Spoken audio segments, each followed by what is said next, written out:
Sumainyo ang Panginoon. At sumayo rin. Ang mabuting balita ng Panginoon ayon kay San Juan. Papuri sa iyo, Panginoon. Noong panahong yon, sinabi ni Jesus sa kaniyang mga alagad, "Kaunting panahon na lamang at hindi na niyo ako makikita. At pagkaraan ng kaunting panahon pa, ako'y inyong makikita uli." Nag-usap-usap ang ilan sa mga alagad. Ano kaya ang ibig niyang sabihin? Bakit niya sinabing kaunting panahon na lamang at hindi natin siya makikita? At pagkaraan ng kaunting pang panahon ay makikita uli. Sabi pa niya ay, sapagkat ako'y paroroon sa Ama. Ano kaya ang ibig niyang sabihin ng kaunting panahon na lang? Hindi natin maunawaan. Naramdaman ni Jesus na ibig nilang magtanong, kaya sinabi niya, "Nagtatanungan kayo tungkol sa sinabi kong kaunting panahon na lamang, hindi niyo ako makikita at pagkaraan ng kaunting panahon, ako inyong makikita uli. Sinasabi ko sa inyo, tatangis kayo at magdadalamhati. Ngunit magagalakan sa liputan. Matitigib kayo ng kalungkutan, subalit ito'y magiging kagalakan." Mga kapatid, ang mabuting balita ng Panginoon. Pinupuri ka namin, Panginoong Hesukristo. Ano kaya kung sa mundong ito ay maging permanente na ang lahat ng bagay at buhay? Halimbawa kung ano ang meron tayo ngayon, ayan, kotse mo, sasakyan mo, bahay mo, buhay mo. Yan at yan na lang. Wala nang hanggan.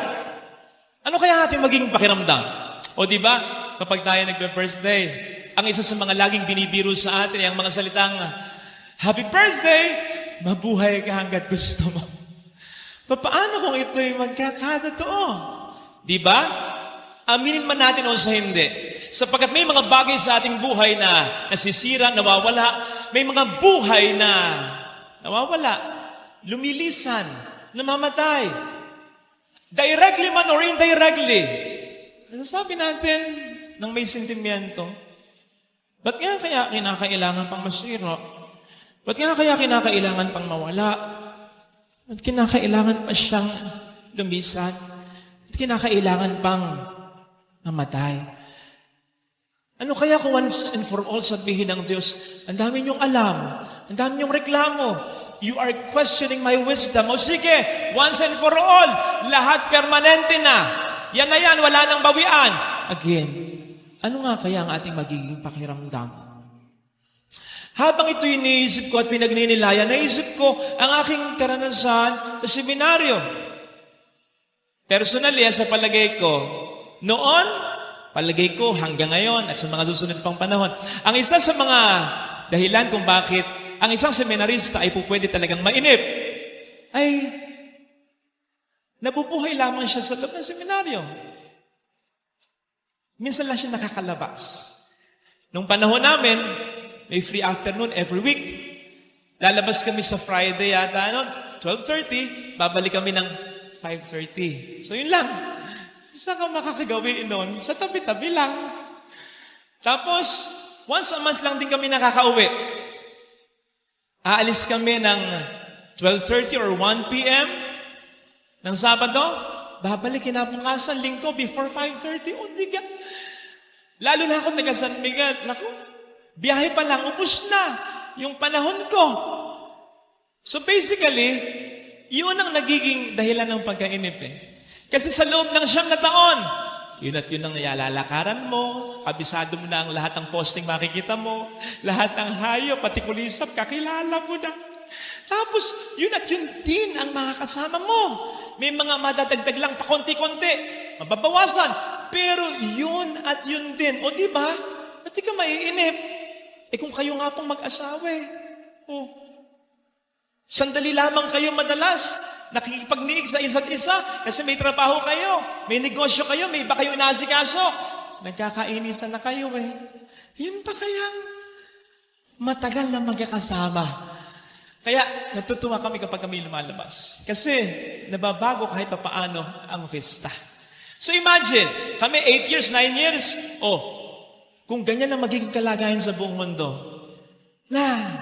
tayo na, magkakasama, wala ngayon hanggang dulo. Ano kaya ang magiging pakiramdam natin. So basically mga kapatid, may wisdom talaga eh. May dahilan ng Diyos kung bakit may nawawala, kung bakit may nasisira, kung bakit may namamatay, kung bakit may pagbabago. Kasi ito ang isa sa magiging dahilan upang mas ma-enjoy natin ang bawat sandali sa mundong ito.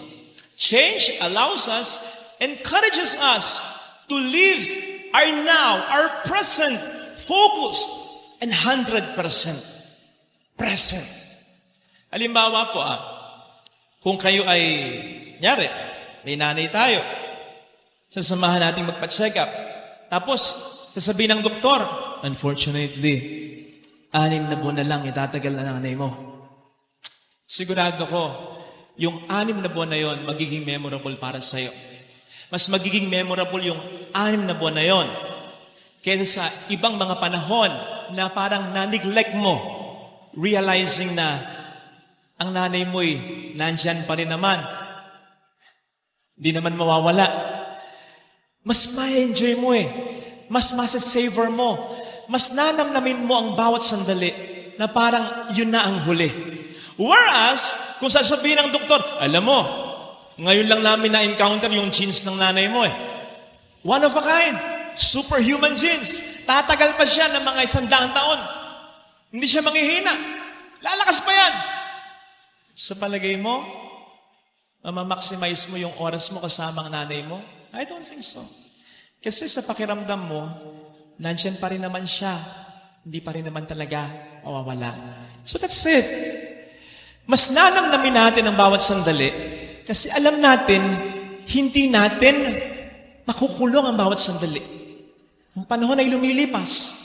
Kaya ang tendency, i-cherish mo, i-nourish mo, i-savor mo. Kaya, palagay ko po, kaya ako nasabi yan eh. Yun yung isa sa mga sinasabi ng ating Panginoon sa Ebanghelyo yung narinig natin. Nang sabihin niya, kaunting panahon na lamang at hindi niyo na ako makikita. Pero kaunting panahon na lamang din at makikita niyo akong muli. Basically, ang sinasabi sa atin dito, that nothing in this life will really last. Everything is our joys, our sorrows, our victories, our defeat, our blessings, our problems. Kaya ang lesson, talagang whenever we encounter joy, victory, blessings, cherish it. Namnamin mo. Kasi hindi naman talaga maglalast ito. Huwag kang mapako sa katotohanan na po pwede mong makuha ito at hindi na maglaho sa mga kamay mo. Kasi hindi mangyayari ito. May mga nangungumpisal kung minsan, ang isa sa mga sinasabi nila, Father, nagkasala ako sa Diyos. Kasi, ang sabi ko sa kanya, basta hindi mamatay yung nanay ko, basta humaba ang buhay ng nanay ko, mas maglilingkod ako sa kanya. Namatay. Ang sinasabi ko sa kanya, hindi mo po pwede kasi maging batayan yun eh. Kasi ang buhay is in constant motion. Talagang ganun. Talagang papunta ang nanay mo doon. Halimbawa ka ko, sa ilog, tumingin ka. Makita mo yung ilog. Makita mo yung mukha mo. The moment na ilubog mo yung mukha mo sa ilog, yung tubig na nakita mo bago mo ilubog yung mukha mo, iba na yung tubig na nasa ilalim nun kaysa nasa ulo mo. Kasi constant motion yung ilog. Nagbabago. Ganun ang buhay. Kahit sabihin ko, ako ito. Bago ko sabihin yung, ako ito. In fact, habang sinasabi ko yung, ako ito. Hindi na ako yun eh. Kasi may mga particles sa body ko na nasisira, nawawala at nagre-regenerate. Ganun ang buhay. Kaya kapag inisip natin na hindi po pwedeng magbago, hindi po pwedeng mawala, hindi po pwedeng masira, hindi po pwedeng matay, madidisappoint lang tayo. Kasi hindi ganun ang buhay. Whereas kapag in-embrace natin ang buhay, chine-cherish every moment, pero ang katotohanan nandun sa ating isipan ay hindi ito maglalas. Mawawala din ito. I-cherish natin yon, pero hindi tayo magkikling doon habang panahon. Realizing that, ganun ang buhay. May blessings man na mawala, may blessings naman din na darating. Ang buhay ay tuloy-tuloy lang. In connection with this, kung bakit ito mas more liberating, kasi ibig sabihin naman ito, whenever we experience defeat, problems, sorrows, ibig sabihin din naman nun, hindi magtatagal yun. Kaya huwag kang maniniwala na hindi ka makakaahon. Huwag kang maniniwala na wala ng pag-asa. Kasi kung papaanong ang lahat ay nagbabago, ganun din ang problema mo. Pansamantala lamang ang luha, pansamantala lamang yung sakit, pansamantala lamang yung pangungulila.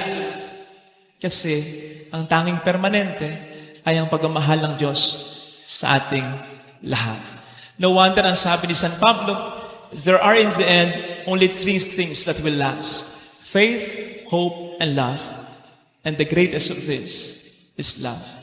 Ang pagmamahal ng Diyos sa atin ang siyang mamamayani sa mga bagay na nagbabago. Yun ang pangahawakan natin. Ano man ang blessing at problema o kaya ay suffering na maranasan natin, sa lahat ng pagkakataon na tugito, ang pagmamahal ng Diyos ay maaasahan natin. Ito sana ang ipagdasal natin bilang biyaya sa banal na pagdiriwang na ito. Madilim-dilim pa ng araw ng linggo, naparoon na si Maria Magdalena sa libingan. Naratnan niyang naalis na ang batong panakip sa pinto ng libingan. Dahil dito, patakbo siyang pumunta kay Simon Pedro at sa alagad na mahal ni Jesus. At sinabi sa kanila, kinuha sa libingan ng Panginoon at hindi namin alam kung saan dinala. Kaya't si Pedro at ang nasabing alagad ay nagpunta sa libingan. Kapwa sila tumakbo, ngunit si Pedro ay naunahan ng kasamang alagad. Yumuko ito at sumilip sa loob. Nakita niyang nakalagay ang mga kayong lino, ngunit hindi siya pumasok. Kasunod niyang dumating si Simon Pedro at tuloy-tuloy itong pumasok sa libingan. Nakita niya ang mga kayong lino at ang panyong ibinalot sa ulo. Hindi ito kasama ng mga kayong lino, kundi hiwalay na nakatiklop sa isang tabi. Pumasok din ang alagad na naunang dumating. Nakita niya ito at siya'y naniwala. Hindi pa nila naunawa ng nasasaad sa kasulatan na kailangang muling mabuhay si Jesus. Ang mabuting balita ng Panginoon. Pinupuri ka namin, Panginoong Jesucristo. Meron akong nabasang kwento tungkol sa isang babae na binansagan ng kanyang mga kapitbahay na crying lady. Sapagkat daily, she would cry. Meron po siyang 2 anak, by the way. Pinakamamahal niyang anak, yung una, syempre yung panganay, nagtitinda ng payong. Samantalang yung pangalawa, nagtitinda ng mga pinatuyo o dried noodles. Kaya siya umiiyak araw-araw. Sapagkat kapag maganda ang sikat ng araw, naalala niya yung kanyang anak na panganay. Naisip niya, kumbaga, ang ganda ng sikat ng araw, hindi makabebenta ng payong ang panganay. And she would cry. On the other hand, kapag umuulan naman, ang naisip niya ay yung anak niyang pangalawa. She would say, ay, umuulan, hindi makakatuyo ng noodles. Ang anak kong pangalawa, di siya makakabenta. And she would cry. Kaya sa araw-araw na ginawa ng Diyos, wala siyang ginawa, kundi umiyak. 2 lang naman kasi ang season sa kanila. Araw at ulan lang. Ano pang... Kaya, minsan, nakausap siya ng isang monghe na nagmalasakit sa kanya. Sabi sa kanya, Ginang, ganito ang gawin mo. Baguhin mo yung pananaw mo. Kapag umuulan, ang isipin mo ay ang panganay mong anak, makakabenta siya ng payong. Kapag maganda naman ang sikat ng araw, ang isipin mo ay ang pangalawang mong anak, makakabenta siya ng dried noodles niya. Yun nga ang ginawa niya. Nagbago ang kanyang pananaw sa buhay, ay nagsimula na siyang maging masaya. Kaya binansagan na siya later on ng mga kapitbahay niya. Smiling lady na siya. Simpleng kwento, pero sinasabi sa atin ang katotohanan na sa buhay na ito, mga kapatid, life sometimes, if not all the time, is about how we view it, how we see it, kung paano natin tingnan ang mga bagay-bagay. In everything, there will always be two sides of one and the same coin. Makakakita ka ng positibo, makakakita ka ng negatibo. Nasa sayo kung ano ang mas pagtutuunan mo. You see, walang binago yung monghe doon sa matandang babae. Hindi niya binago ang sitwasyon. Meron pa ring sunny days, meron pa ring rainy days. Ang binago niya sa babae ay ang pananaw nito. Maging maganda ang pananaw mo at magiging masaya ka ano man ang mangyayari sa buhay mo. Ganun nga Sabi nga natin, nasa tumitingin lang yan. Kung ano magiging epekto sa atin, depende sa tingin po natin yan. Sinabi ko po ito sapagkat sa ating ebanghelyo, parang ito ang pinapakita sa atin. Tingnan po ninyo ha. Pareho ng karanasan si Pedro at si Juan. Pareho silang pumunta ng libingan at pareho nilang nakita, natagpuan na wala itong bangkay na laman. Pareho rin nilang nakita ang mga pinambalot sa ulo at sa katawan ni Kristo. Parehong nakatiklop, maayos na iniwan. Pero bakit ganon? Magkaiba sila ng naging reaksyon. Bakit ganon? Magkaiba, therefore sila ng naging tugon. Para kay Pedro, ninakaw talaga ang bangkay ni Kristo. Para kay Juan, at least may kutob na siya na si Kristo ay muling nabuhay talaga. So how come? Ayun, magkaiba sila ng naging pagtingin.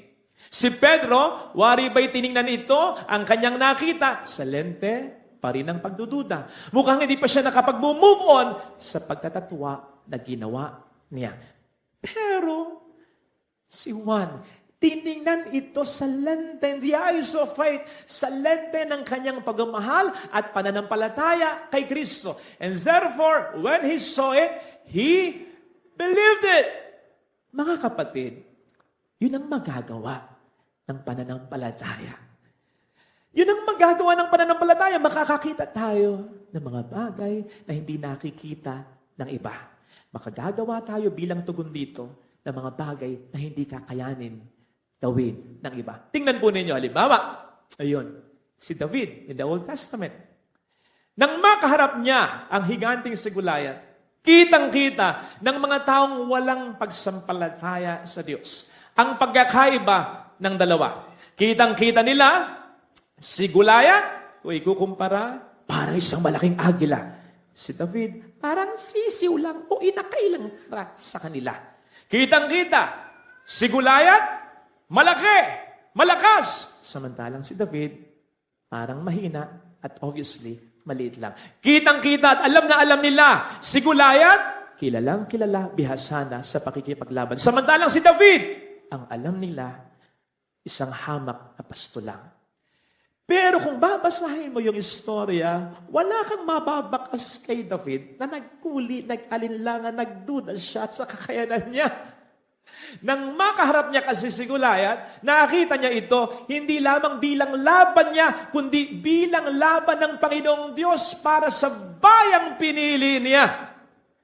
Therefore, nang makita ni David si Goliath, maliwanag ang sinabi niya.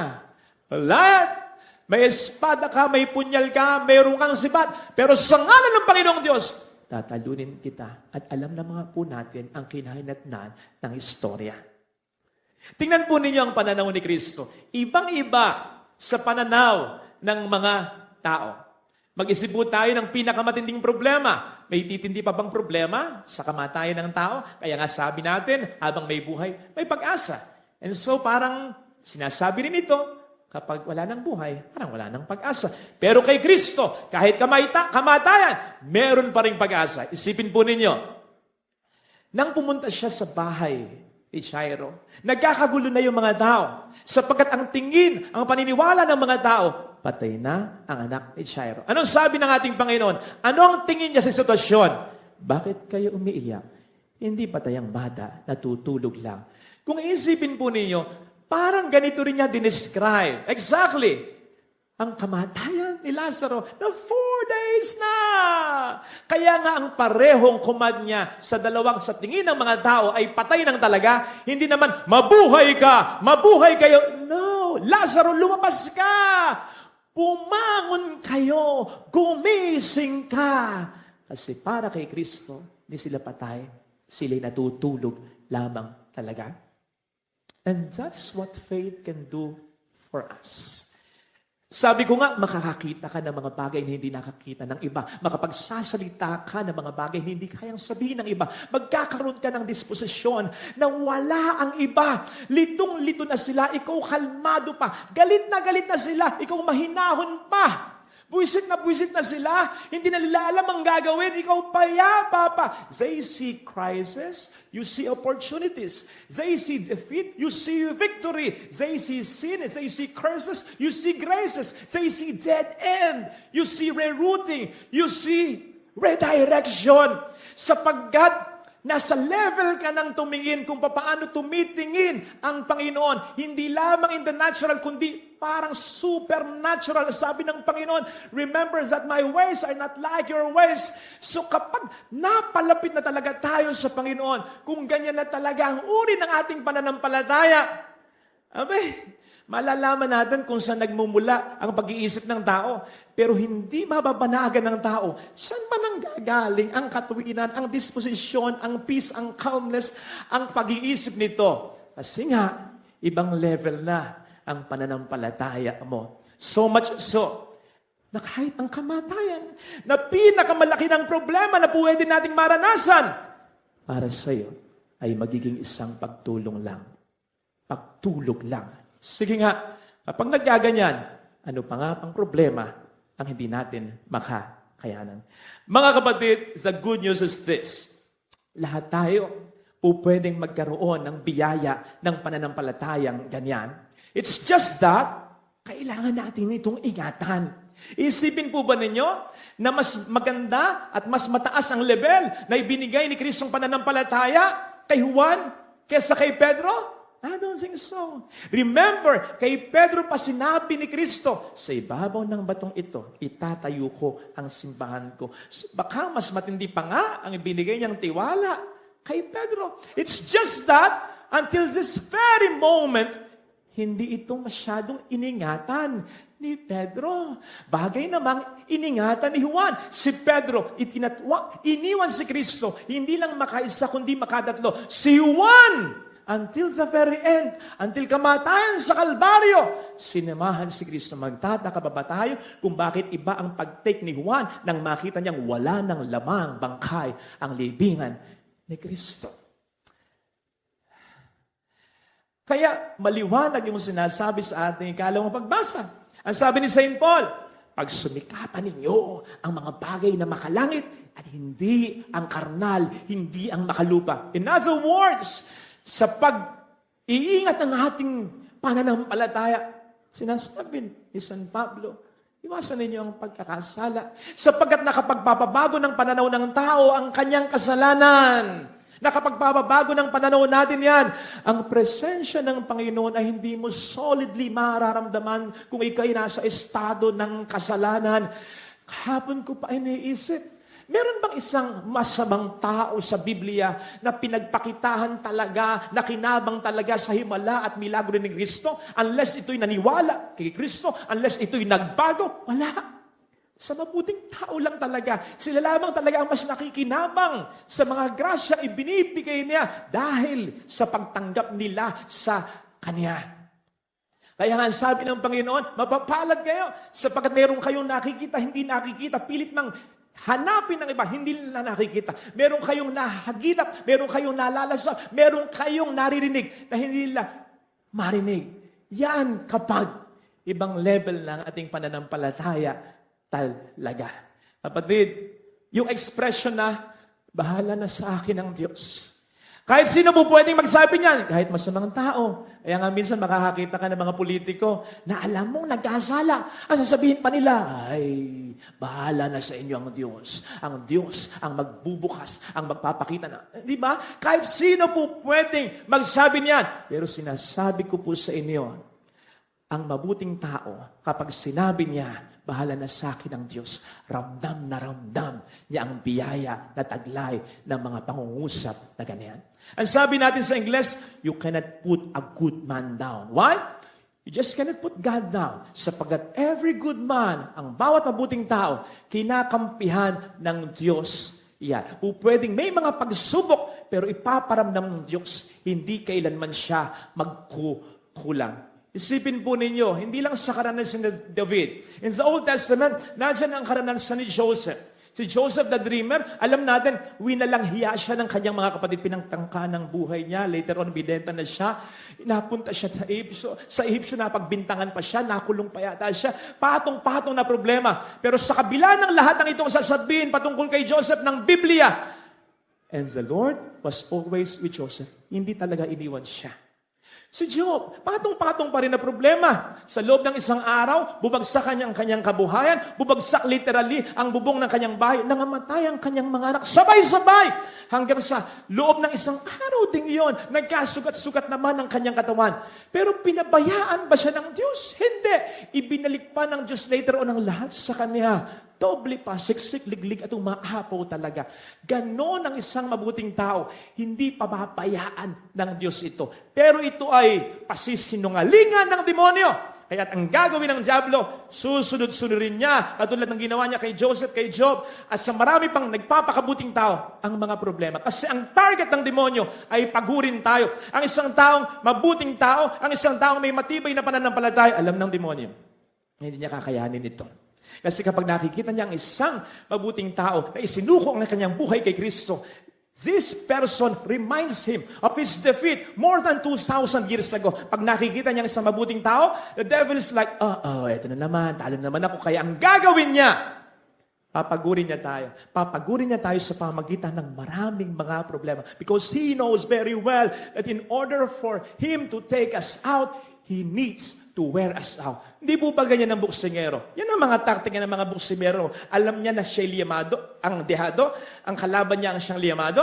Ang gagawin niya, sabihin ng coach niya, sige, pugpugin mo na suntok sa kaliwat kanan, i-uppercut mo, lahat, patamaan mo. Hanggang sa manghina na ito. Kasi hindi mo kakayanin. Siya ang liyamado, ikaw ang dehado. Hindi mo kakayanin na itong match na ito ay maghatid hanggang dulo. Kaya if we hold on until the end, at hindi tayo napagod sa kabila ng maraming mga problema, hindi tayo napagod magpakabuting tao, sinisigurado ko sa inyo, sigurado ang panalo, ang mapapagod, ang matatalo, ay ang demonyo. Ito sana mga kapatid ng ating ipagdasal sa pagdiriwang na ito. Lalo pat nakaka-encounter tayo ng mga problema sa buhay na ito. Tandaan po natin, hindi na mababaliktad ang sitwasyon. Laging mananaig ang kabutihan sa kahuli-hulihan. Nakapanood na po ba kayo ng pelikula na ang ending syempre ay nanalo ang bida? Nung nireplay mo, ay iba na, nanalo na ang kontrabida. Hindi pwede yun. Ganon din ang sitwasyon sa Panginoon. Mamaya yata ay may laban ang Ginebra at Meralco. Kung mapapansin po ninyo sa mga Ginebra fans, parang sumusunod lang tayo. Nananalo ang Meralco, sumusunod tayo. Parang mas liyamado sila kaysa sa atin. Pero ano ang nagbibigay ng lakas ng loob sa mga Ginebra fans at palagay ko sa mga Ginebra players din? If I'm not mistaken, hindi pa yata nananalo ang Meralco sa Ginebra, sa finals. If I'm not mistaken, yun ang nagbibigay sa kanila ng lakas ng loob. Of course po, pwede pang mabago yan. Sana. Pero sa panalo ng Diyos, sa demonyo, hindi na yun mababago. Kinakailangan mo lamang na ipagpatuloy ito. Natuldukan na niya ang ginawa ng diablo habang tayo nabubuhay dito sa mundo. Nilagyan niya ng konting kuwit para yung tuldok. Hindi niya kasi mabure. Para yung tuldok maging kama para makapagpat. No. Hindi na mababago yung tuldok na yon. Kaya ang gagawin natin, yung ginawang kuwit para maging kama ng diablo para maituloy niya ang kanyang pananalasa sa mundong ito. Alisin lang natin through our faith, through our efforts. Alisin lang natin yon para once and for all, matigil na ang kahibangan ng diablo. Kapatid, sigurado ang iyong panalo. Huwag kang mapapagod, magpakabuting tao. And once that happens, makikita mo ang mga bagay-bagay sa buhay mo. Hindi na sa area ng positibo o negatibo. Lahat po pwedeng maging positibo kahit kung negatibo. Because everything will work for the good of souls who love Him. Yun ang sinasabi sa Romans 8:28. Kahit yung mga pangit na pangyayari, pwede i-convert ng Panginoon na maging mabuti. Ito sana ang hilingin nating biyaya sa banal na pagdiriwang na ito. Lagyan natin ang ating kanang kamay sa tapat ng ating puso.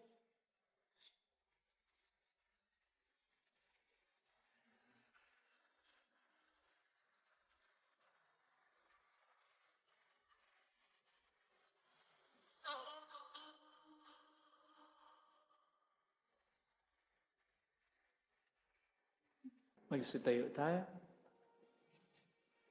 Purihin siya'y awitan at papurihan magpakailanman.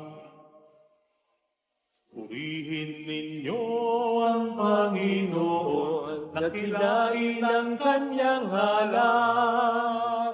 Purihin siya'y awitan at papurihan magpakailanman. Purihin siya'y awitan at papurihan magpakailanman. Sa ngalan ng Ama at ng Anak at ng Espiritu Santo, Amen. sumainyo ang Panginoon At sumaiyo rin. upang tayo maging marapat sa misang ito, halina't magsisimula sa ating mga kasalanan. Tayo pong lahat, inaamin ko sa makapangyarihang Diyos. At sa inyo, mga kapatid, na lubha kong nagkasala sa isip, sa salita at sa gawa, at sa aking pagkukulang. Kaya sinasamo ko sa mga labireng Maria, sa lahat ng mga anghel at mga banal, at sa inyo, mga kapatid, na ako'y ipanalangin sa Panginoong ating Diyos. Kaawaan tayo na mapagmahal na Diyos, patawarin sa ating mga sala, at patnubayan hanggang sa buhay na walang hanggan. Amen. Panginoon, kaawaan mo kami. Panginoon, kaawaan mo kami. Kristo, kaawaan mo kami. Kristo, kaawaan mo kami. Panginoon, kaawaan mo kami. Panginoon, kaawaan mo kami. Iyuko natin ang ating ulo, ibulong sa Panginoon ang ating mga intensyon. Kasama ng intensyon ng mga kapatid nating tumutulong sa ating simbahan at ang mga kapatid natin nasa ibang bayan. Manalangin tayo. Ama naming makapangyarihan, lakas ka ng mga walang inaasahan kundi ikaw. Ang pagluhog namin ay iyong pagbigyan sapagkat kami mga tao lamang na pawang mahihina kapag iyong iniwanan. Kaya naman kami lagi mong tulungan upang sa pagtupad sa iyong mga kautusan, ikaw ay mabigyang kasiyahan ng aming iniisip at ginagawa araw-araw sa pamamagitan ni Jesucristo. Kasama ng Espiritu Santo magpa sa walang hanggan. Amen. Magsiupo ang lahat. Ang salita ng Diyos mula sa ikalawang sulat ni Apostol San Pablo sa mga taga-Korinto. Mga kapatid, yamang marami ang nagmamapuri tungkol sa mga bagay na makalupa. Ako man ay magmamapuri. Kung may nakapagmamapuri, ako'y makapagmamapuri din. Ako'y nagsasalitang tulad ng isang mangmang. Sila ba'y Hebreo? Ako man. Mga Israelita ba sila? Ako rin. Lipi ba sila ni Abraham? Ako'y gayon din. Sila ba'y mga lingkod ni Kristo? Nagsasalita akong waring isang baliw, ngunit ako'y mas mabuting lingkod ni Kristo kaysa kanila. Higit ang aking pagpapagal. Makailang ulit akong nabilanggo, hinagupit ng maraming beses, at madalas na nabingit sa kamatayan. Makalima akong tumanggap ng 39 na palo mula sa mga Hudyo, 3 ulit kong naranasang hagupitin ng mga Romano, at minsang binato.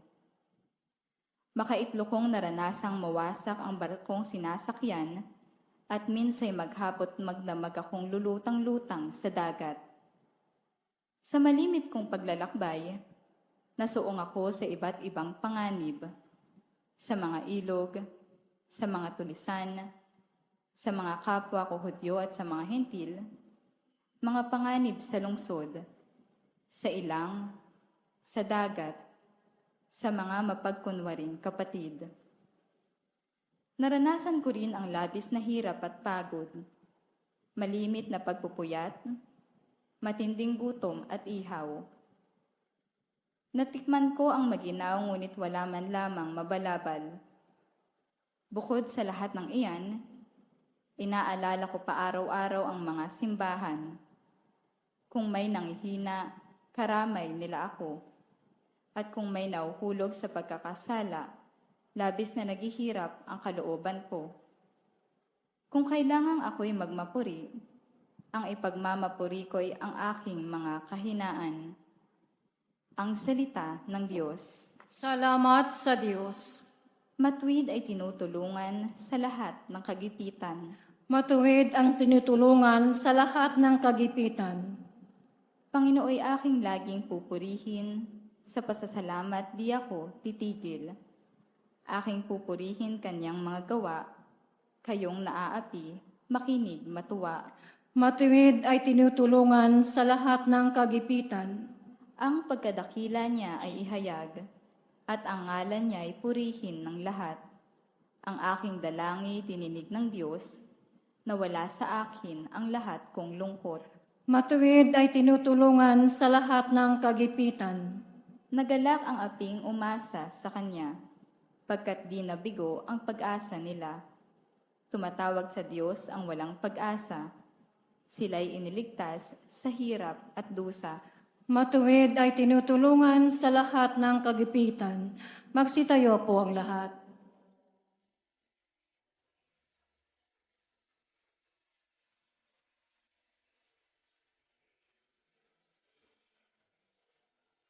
Alleluia, Alleluia, Alleluia. Alleluia, Alleluia, Alleluia.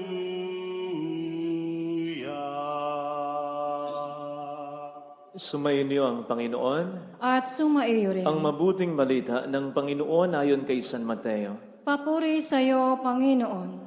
Noong panahong yon, sinabi ni Jesus sa kaniyang mga alagad, huwag kayong mag-impok ng kayamanan dito sa lupa. Dito'y may naninirang tanga at kalawang, at may nakapapasok na magnanakaw. Sa halip, impukin ninyo ay ang kayamanan sa langit. Do'y walang naninirang tanga at kalawang, at walang nakapapasok na magnanakaw. Sapagkat kung saan naroon ang inyong kayamanan, naroon din naman ang inyong puso. Ang mata ang pinakailaw ng katawan. Kaya't kung malinaw ang iyong mata, maliliwanagan ang buo mong katawan. Ngunit kung malabo ang iyong mata, madirimlan ang buo mong katawan. Kaya't kung ang liwanag na nasa iyo ay kadiliman pala, napakadilim niyan. Mga kapatid, ang mabuting balita ng Panginoon. Pinupuri ka namin, Panginoong Heso Kristo.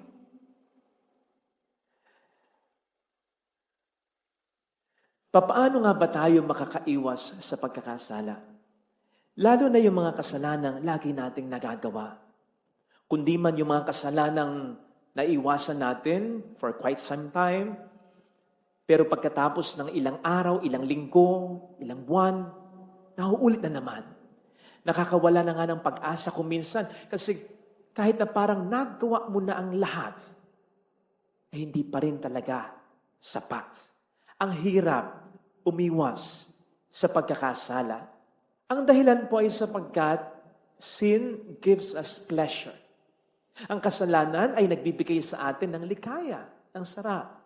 At anumang bagay na nakapagbibigay sa atin ng likaya at sarap, mahirap talikdan, mahirap kalimutan, mahirap iwasan.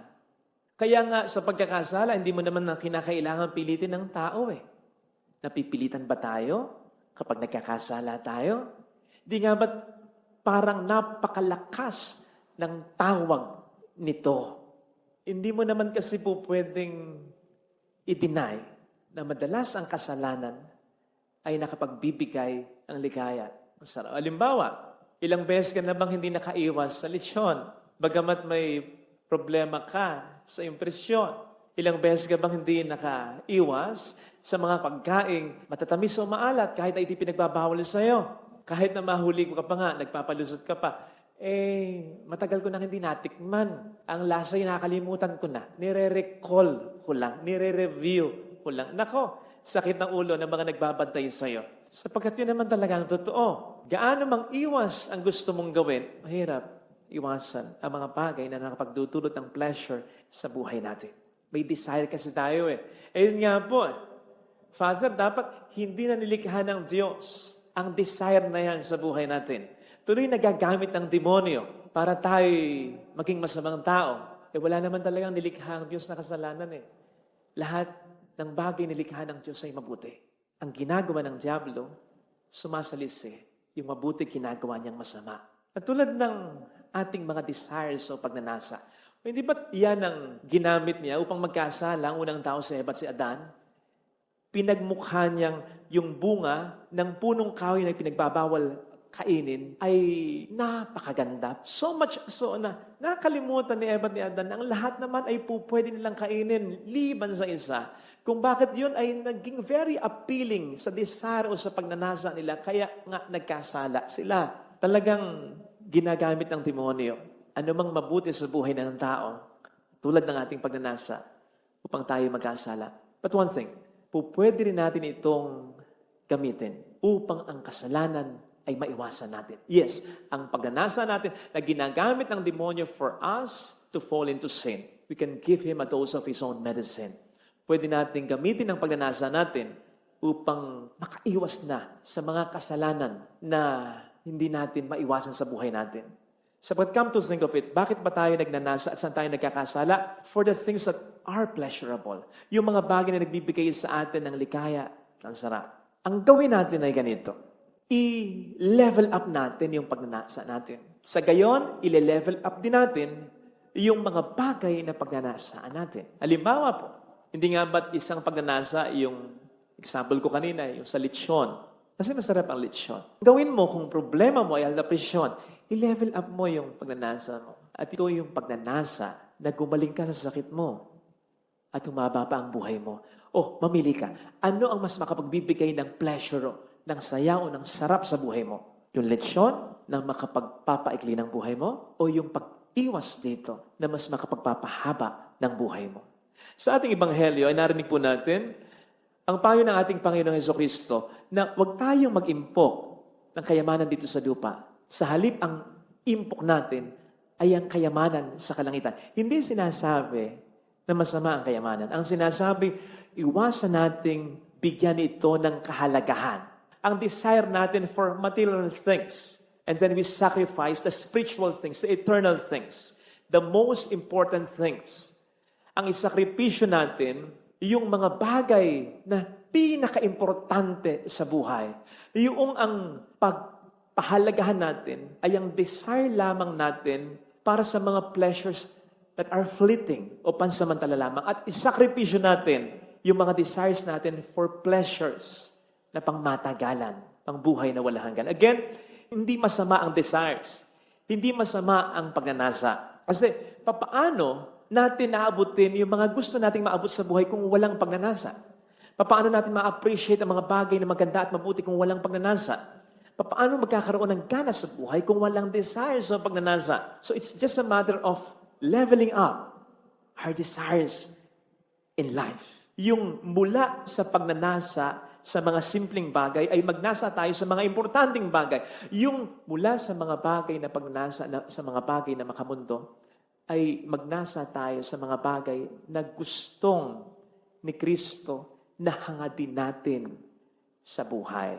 Ito yung sinabi niya actually, doon sa mayaman, natatandaan ninyo, na sinabihan ni Kristo, ipagbili mo ang lahat ng iyong mga ari-arian, ipagbigay sa mga dukhang pinagbilan.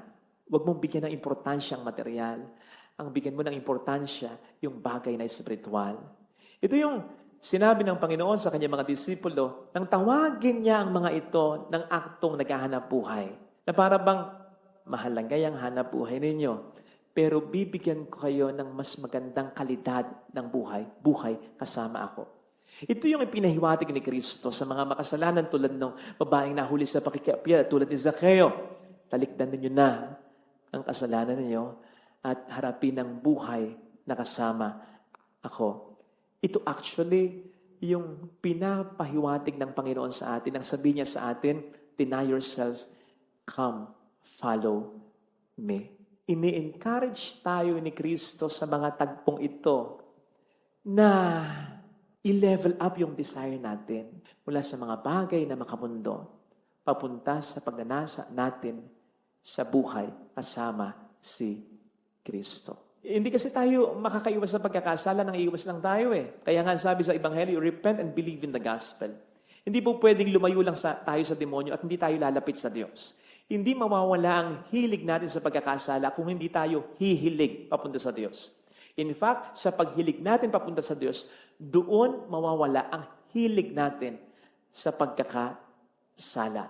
Kasi wala ka ng ibang ide-desire pa kung si Kristo ay nasa buhay mo na. Kung ramdam mong tanggap ka niya, kung ramdam mong mahal na mahal ka niya, kung ramdam mong sinagip ka na niya, kung siya ay talagang sa buhay mo ay tinanggap mo na. Sabi nga natin, hindi na babalik pa sa sahig ang napunta na o nakahiga na sa kama. You won't find sin pleasurable anymore. Magkakaroon ka ng disgust o pagdidiri sa kasalanan. And if ever you find sin still attractive, madali mo nang masasabi sa sarili mo na hindi mo ipagpapalit yung kaligayahan o pleasure na inaalok ng pagkakasala sa iyo sa kaligayahang naramdaman mo na nang tanggapin mo si Kristo sa buhay mo. I believe pinararanas ng Panginoon ito sa atin yung sarap ng buhay na nandun siya sa ating buhay. Kaya lang, ang ginagawa natin, pinagpapalit natin ito sa mga lesser things. Tulad ito ng pagpapalit ng isang tao, ng pleasure na naibibigay ng kanyang buong pamilya para lamang sa makasariling pleasure niya kapag nag-entertain siya o kapag nangangaliwa siya. Para lamang ito yung pagpapalit ng pleasure na naibibigay sana ng malinis na pangalan, ng peace of mind na naibibigay ng mabuting pamumuhay. Pinagpapalit yan, halimbawa ng tao, sa pleasure na naibibigay ng kayamanan o karangyaan. Ito yung baling ipinagpalit ni Eva at ni Adan, yung pleasure na po pwedeng ibigay ng lahat sa kanila, ipinagpalit nila sa isang pleasure na naibibigay lamang ng nag-iisang bunga ng punong ipinagbabawal na ipaggalaw sa kanila. Walang masama sa pagnanasa. It's just that we desire for something that is less, sacrificing what is best. We will realize na shortchange tayo ng demonyo, dinadaya niya tayo. Nakala lamang natin na masaya tayo, kapiling ng mga bawal na tao, bawal na relasyon, bawal na pagkakataon, ang hindi natin alam. Higit pa doon ang pwedeng iparanas sa atin ng Panginoon kung siya ang ating mas hahangarin sa buhay. Remember na ang buhay na gusto ng Panginoon sa atin ay buhay na ganap at kasaya-saya. So ano man ngayon ang pleasures na ibibigay sa iyo ng pagkakasala, illusion o temporary o panluloko lamang din demonyo, yung pleasure na yan. Sapagat hindi yan ang dapat mong maranasan kung ikaw ay magpapakabuti lamang. Ito sana ang hiling nating biyaya sa ating banal na pagdiriwang. Lagay natin ang ating kanang kamay sa tapat ng ating puso. Awitin natin. Alam kong may magagawa ang Diyos.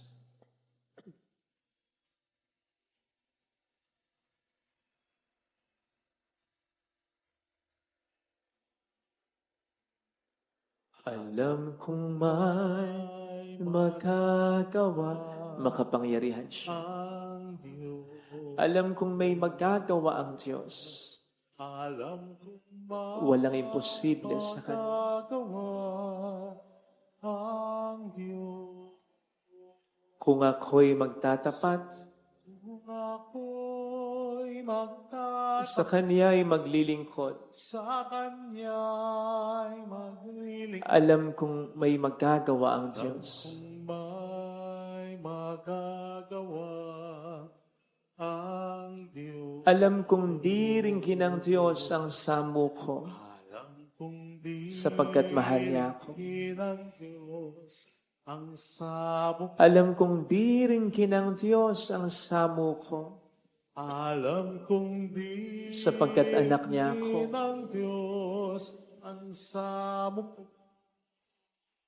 Kung ako'y magtatapat, Kung ako'y magtatapat sa Kaniya'y maglilingkod. sa Kanya'y maglilingkod. Alam kong di rin kinang Diyos ang samo ko. Diringgin ng Diyos ang sabog. Pikit natin ang ating mga mata. Panginoon, iparealize niyo po sa akin kung papaano ko niloloko ng demonyo. Na sa mga kaligayahang nararanasan ko ngayon, bagamat ako'y nasa estado ng kasalanan, ang lahat ng ito'y panloloko lamang. Sapagkat higit pa na di hamak sa kaligayahang na idudulot ng pagkakasala ko, ng pagkukulang ko, ng pagiging malayo ko sa iyo, ang balak mo para sa buhay ko. Tulungan mo ko, Panginoon, na makapagbago at makamit ang buhay na matagal mo na pinaplano para sa akin at sa pamilya ko. Hallelujah! Hallelujah. Purihin ang Diyos. Hallelujah! Hallelujah. Pasalamatan siya. Siya ay muling babalik sa atin. Hindi kanya iiwan. Hindi kanya pababayaan. Paniwalaan mo yan. Balik sa atin. Hallelujah! Marami pa siyang magandang balakin sa iyo. Kaya lang lumalayo ka dahil sa pagkakasala. Bumalik ka sa Panginoon, magbago. Babalik ang Panginoon upang tayo ay kunin. Upang tayo sagipin. Upang patawarin tayo sa mga pagkakasala natin. Mayroong magandang mangyayari sa iyo. Ibigay mo, isuko mo sa Diyos ang buhay mo. Pinaglalaruan ka lang ng Diablo kung lalapit ka kay Jesus. Kala mo lang masaya ka. Pero kung magpapakatotoo ka, alam mo na malaki ang kulang. Hindi ka kontento. And for once, tandaan mo, kung lalapit kay Jesus, walang tunay na kaligayahan sa kasalanan at hindi ka tunay na magiging masaya kung ang kaligayahan mo ay nagiging dahilan ng pagkakasala at kalungkutan ng iba, lalo na mga tao sa iyo ay mahalaga. Papuri sa Ama at sa Anak sa Espiritu Santo. Kapara lang sa unang-una, ngayon at magpakailanman, magpasa walang hanggan. Amen. Mag-aalay po.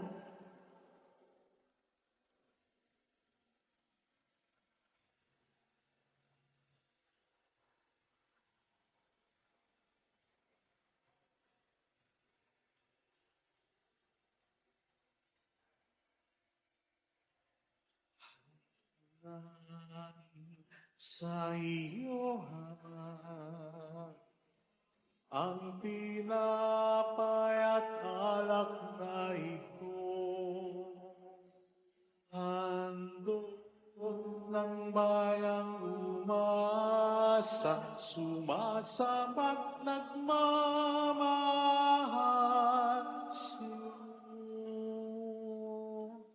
Naway dali ng iyong anghel ang aming panalangin sa iyong dambana, katulad ng halimuyag ng insenso, umakyat sa kalangitan.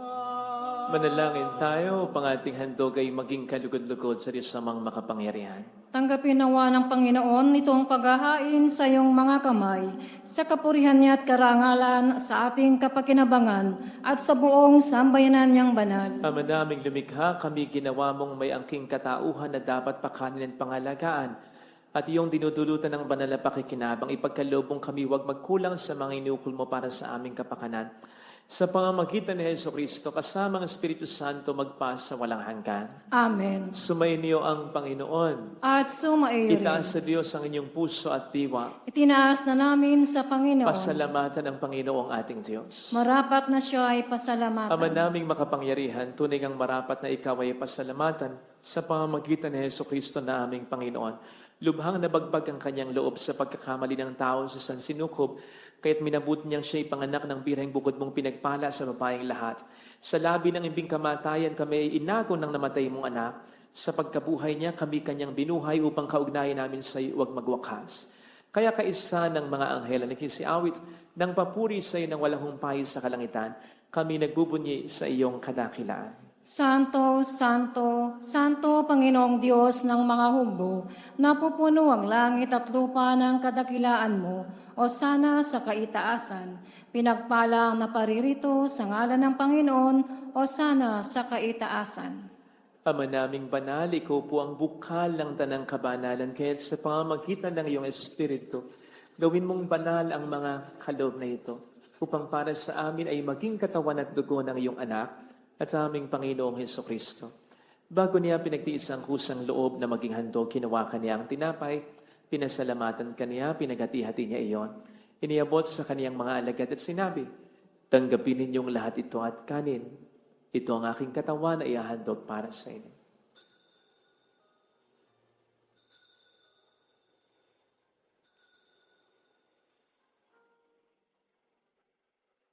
Gayun din naman ang matapos ng hapunan, nawakan niya ang kalis.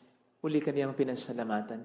Iniabot niya ang kalis sa kaniyang mga alagad at sinabi, tanggapin ninyong lahat ito at inumin. Ito ang kalis ng aking dugo ng bago't walang hanggang tipan. Ang aking dugo na ibubuhos para sa inyo at para sa lahat. Sa ikapagkapatawad ng mga kasalanan, gawin niyo ito sa pag-alala sa akin.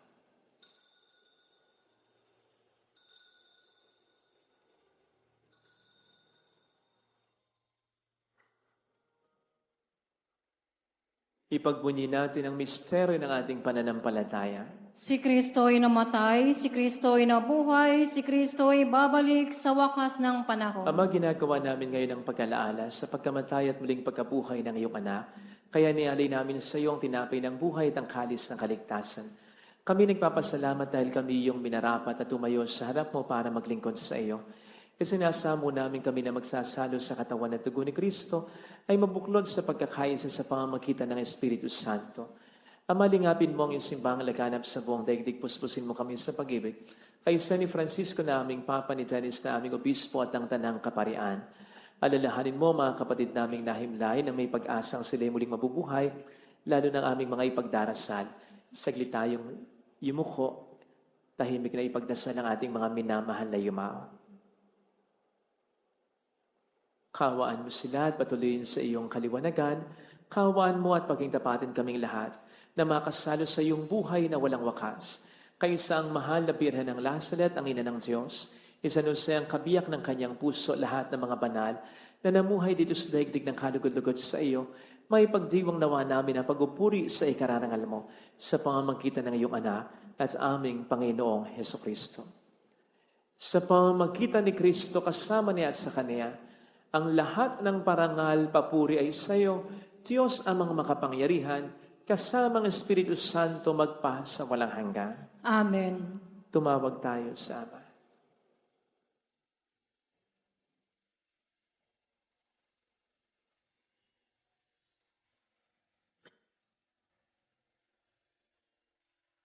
Ama namin, sumasalangit ka, sambahin ang ngalan mo, mapasa amin ang kaharian mo, Sundin ang loob mo dito sa lupa para sa langit. Bigyan mo kami ngayon ng aming kakanin sa araw-araw at patawarin mo sa aming mga sala para ng pagpapatawad namin sa nagkakasala sa amin at huwag mo kaming ipahintulot sa tukso at iadya mo kami sa lahat ng masama. Piniling namin kami adya sa lahat ng masama, pagkalooban ng kapayapaan araw-araw, samantalang aming pinaghahandaan ang dakilang araw ng pagpapahayag ng tagapagligtas namin si Heso Kristo. Sapagkat iyo ang kaharian, ang kapangyarihan at ang kapurihan magpakailanman. Amen. Panginoong Heso Kristo, sinabi mo noon, sinasabi mo rin sa amin dito ngayon, kapayapaan ang iniiwan ko sa inyo, aking kapayapaan ang binibigay ko. Tungayin mo ang aming pananampalataya, huwag ang aming pagkakasala. Pagkalooban mo kami ng kapayapaan at pagkakaisayon sa iyong kalooban, kasama ang Espiritu Santo magpasa walang hanggan. Amen. Ang kapayapaan ng Panginoon ay sumainyo nawang lahat. At sumaiyo rin. Magbigayan tayo ng kapayapaan sa isa't isa. Peace be with you. Kapayapaan po. Kordero ng Diyos na nag-aalis ng mga kasalanan ng sanlibutan, maawa ka sa amin. Kordero ng Diyos na nag-aalis ng mga kasalanan ng sanlibutan, maawa ka sa amin. Kordero ng Diyos na nag-aalis ng mga kasalanan ng sanlibutan, ipagkaloob mo sa amin ang kapayapaan.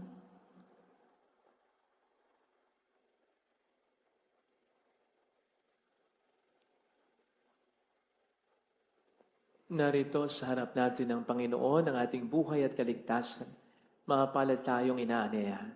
Panginoon, hindi ako karapat-dapat na magpatuloy sa iyo, ngunit sa isang salita mo lamang ay gagaling na ako.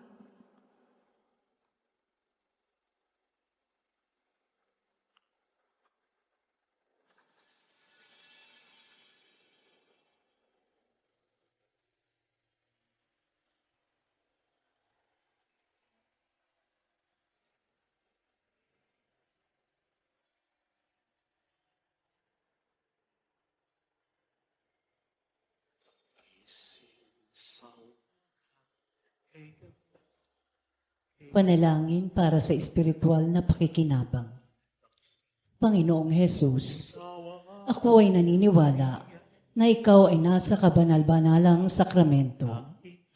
Iniibig kita ng higit sa lahat at ninanasa kong tanggapin ka sa aking kaluluwa. Sapagkat sa mga sandaling ito, hindi kita matatanggap sa sakramento.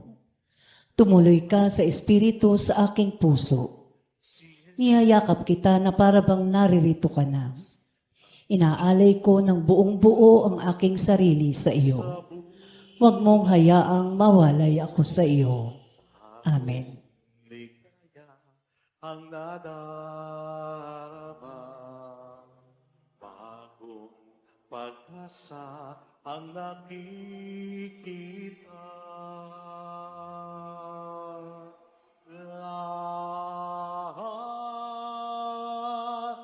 Lahat ay aking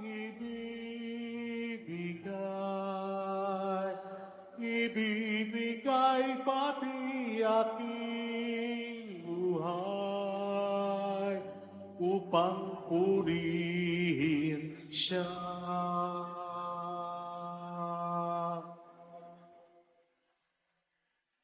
Lahat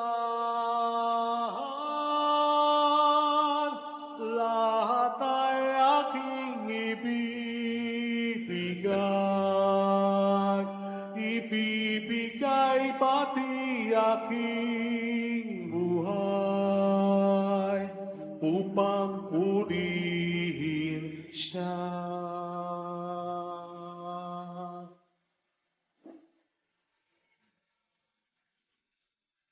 Lahat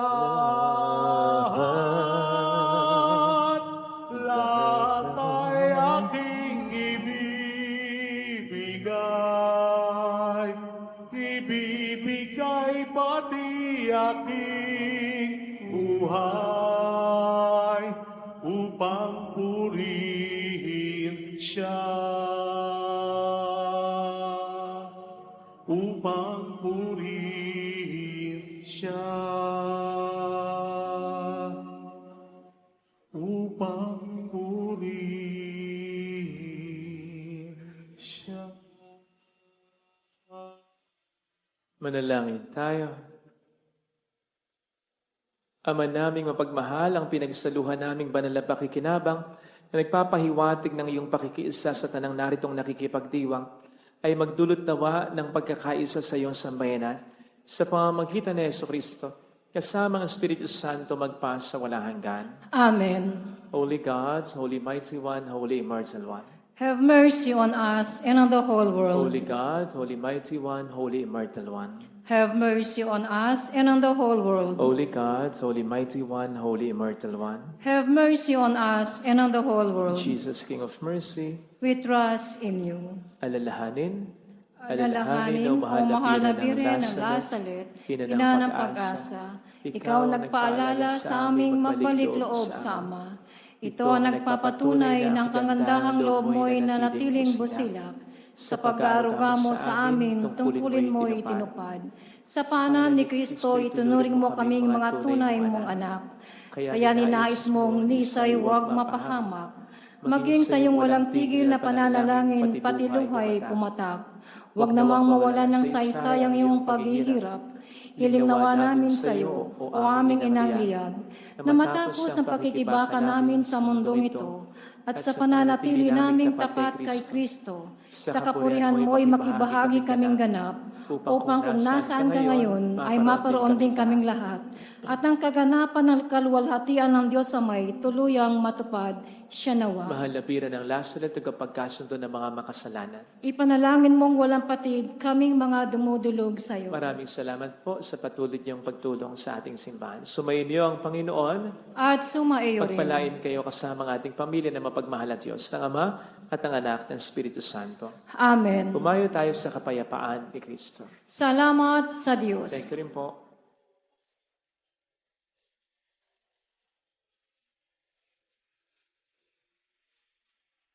Mary, Mother of the Lord, here's a prayer we sing to you. Let your tears sip in our minds and hearts as once they fell at La Salette. Tell your people how to live again. Tell your people how to sing again.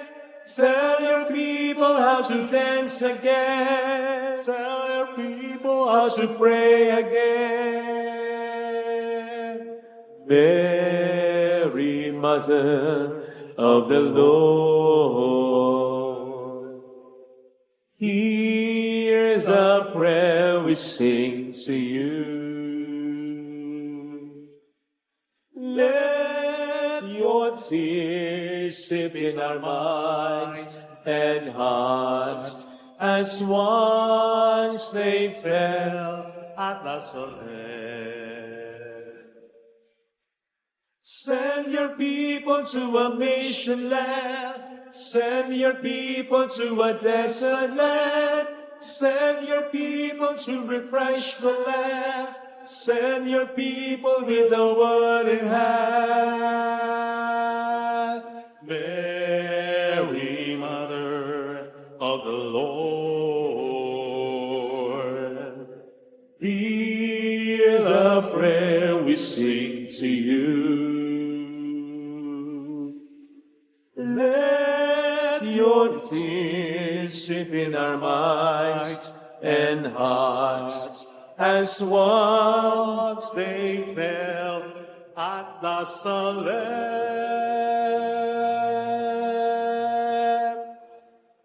Thank you.